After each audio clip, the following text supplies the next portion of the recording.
Deməli, bizə suala diqqətlə baxsın hamı izaha.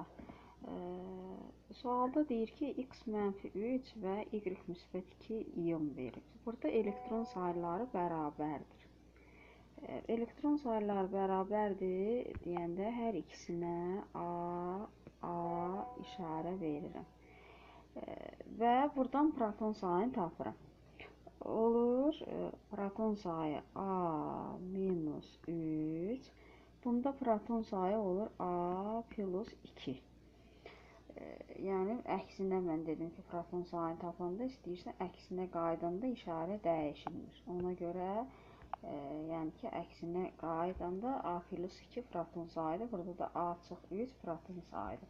İndi artıq bizə ionun yükün dəyişir. Amma x, yəni x eyni atomluğunda qalır. Burada ion olur müsbət 5. Burada olur ion y müsbət 2.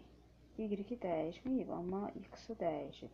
Və biz də bilirik ki, əgər eyni elementdirsə, yəni x eyni qalıbsa x-lığında, proton sayı biz bilirik ki, dəyişilmir. Yadda saxlayın, heç vaxt elementdə ion şəklinə keçəndə protondur, neytrondur, kütlədir, dəyişmir. Deməli, hər birinin proton sayını yazıram yerinə. Və buradan hər biri üçün elektron sayı tapıram.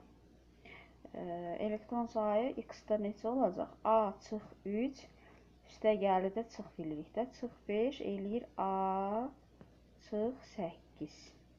İndi digəri üçün tapaq. A plus 2 çıx 2 elədi A. Vəssalam.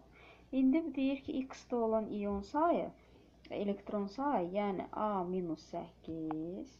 Buradan həllini yazaq. A minus 8. Y-də olan proton sayının 5də 1-idir. Yəni Y-in proton sayı A-da, A-nın da 5də 1-i 5də 1 A-dır. 5də 1 A-da yəqin ki, bilirik də 0,2 A deməkdir. İndi A-dan A-ları tərəf-tərəfə keçirdirik. Bilirik ki, tərəf-tərəfə keçəndə işarə dəyişir. A çıx 0,2 A eləyir 0,8 A.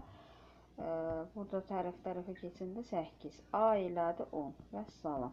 İndi A-nı yerinə qoyanda, ondan 3 çıxanda x-in proton sayı olur 7.